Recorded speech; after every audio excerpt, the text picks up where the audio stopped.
दशा माता की व्रत विधि।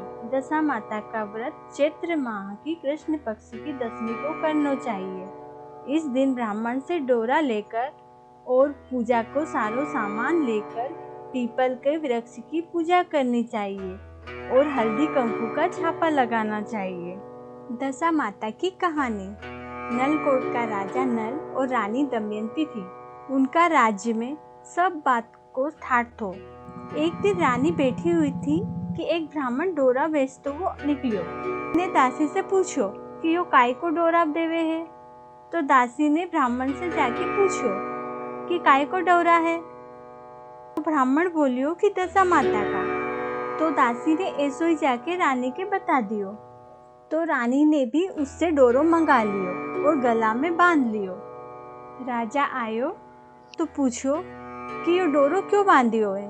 तो रानी बोली कि यो दशा माता को डोरो है। तो राजा बोलियो कि अपने तो सब बात को ठाटे, तो ये पीला में डोरो काय को बांधियो। और ऐसो बोल के राजा ने डोरो तोड़ के जला दियो। तो रानी ने जलियो वो डोरो उठा के घोल के पी लियो।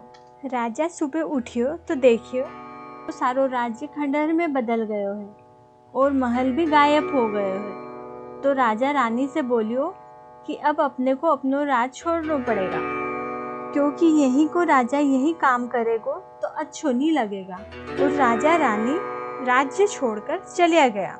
आगे एक दोस्त को गांव आयो और वहां जाकर कमरा में सोया। वहां खूटी पर एक 9 करोड़ को हार पड़ियो थो। तो रात में मोरनी निकल गई।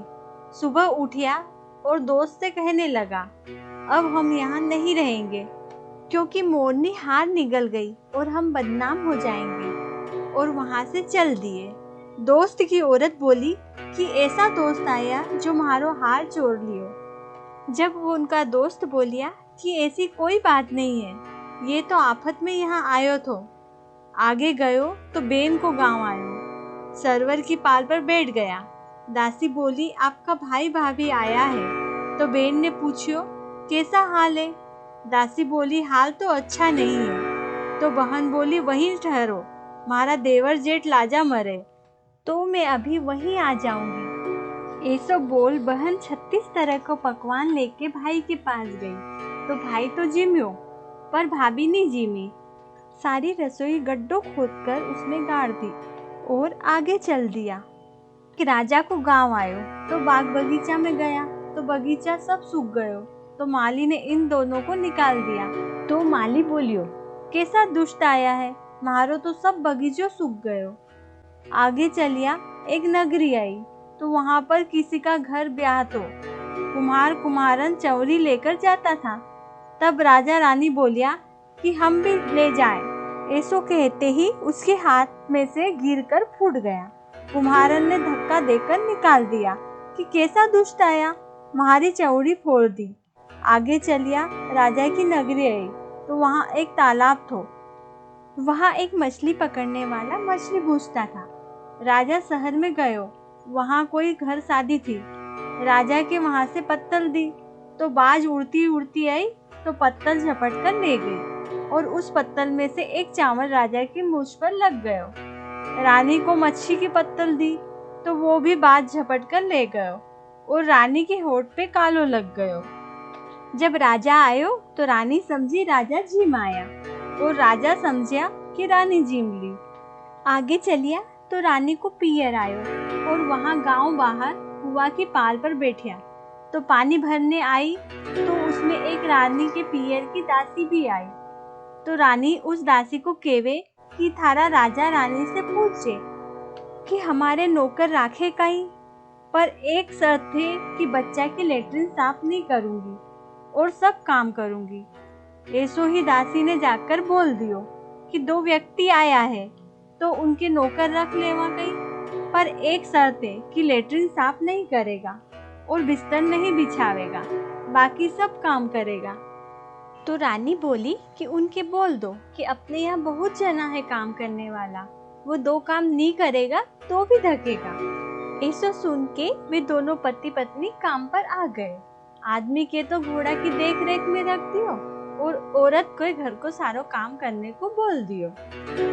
रानी ने दमयंती से पूछो कि थारो नाम कहीं है, तो उनने बोलियो कि मारो नाम दमड़ी है। बस वहीं रहने लगी। अब चैत्र को महीनों आयो, दशा माता को दिन आयो, तो दमड़ी बोली आज हमारे सामान दे दो, तो हम वहाँ जंगल में दशा माता की पूजा करांगा और वही रोटी बनाकर खावांगा। तो रानी ने उनके सारो सामान दे दियो। तो सारो सामान ले जाकर वे दोनों जंगल चले गए और दशा माता की पूजा करी, डोरा छोड़िया और रसोई जिम कर आया। तो उनके तो सब राजा सा ठाठ हो गया। और जब दमड़ी ने सिर धोयो तो रानी उनका सिर गूंथने लगी। तो दमड़ी का सिर में पदम देखियो तो माँ की आंख में आंसू आ गया। तो दमड़ी बोली कि माँ गरम गरम कई पड़ियो है। तब माँ बोली कि कुछ भी नहीं, पदम हमारी लड़की के भी थो, अब कई पता वो कहाँ है। तो उनकी याद में मारे आंसू आ गया था। दमड़ी बोली मैं ही थारी लड़की हूँ और घोड़ा की रखवाली पे तेरा जवाई है। तब माँ बोली तूने क्यों रूप छुपायो, मारा हीरा जैसा जवाई के घोड़ा के पास रखियो। अब जमाई के बुलायो और खूब अच्छी तरह से नहलाकर कपड़ा पहनाया और लड़की के भी कपड़ा पहनाया। अब लड़की बोली कि माँ बहुत दिन हो गए, अब हम हमारा घर जावांगा। तब माँ ने बहुत सो धन देकर उनकी विदा करिया।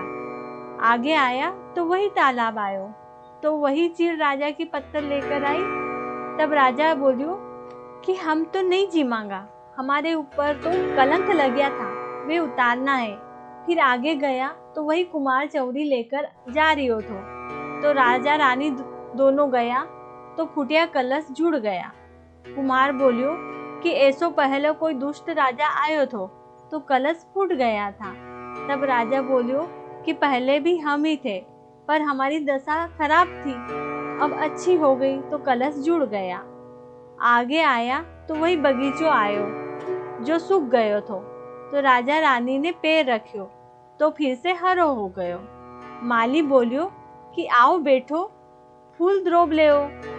तो राजा बोलियो कि हमारे तो कई भी नहीं लेनो, कलंक चढ़ियो तो जी के उतारनो हो। आगे चलिया तो वही दोस्त को गांव आयो, तो उसके घर जाकर दोस्त से राजा बोलियो कि हम उसी महल में ठहरांगा।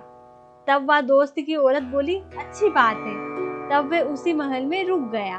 तब आधी रात को वही मोरनी हार उगल रही थी। तब रानी बोली कि अब आपका दोस्त के बुलाकर लाओ। दोस्त आयो तो दोनों बोलिया कि देखो या मोरली लाकड़ का थंबा में से हार उगल रही है, पहले भी हमारो ही नाम आयो तो।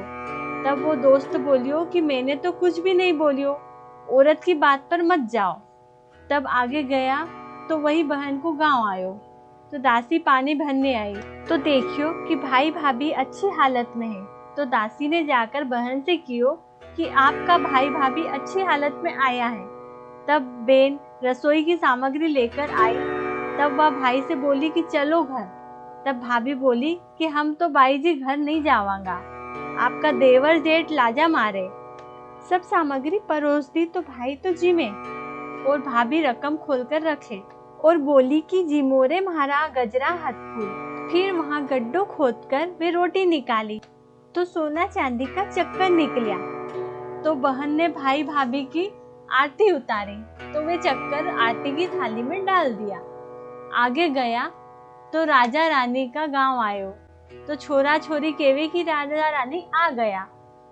सब गांव का लोग बधाने आया तो राजा का दोनों लड़का भी आ गया और राजा रानी की निगाह पड़ते ही पहले जैसा ठाट बाट हो गया। हे दशा माता, पहले टूटी वैसे कोई के मत टूट जे और पीछे टूटी ऐसे सब के टूट जे। जय माता दी।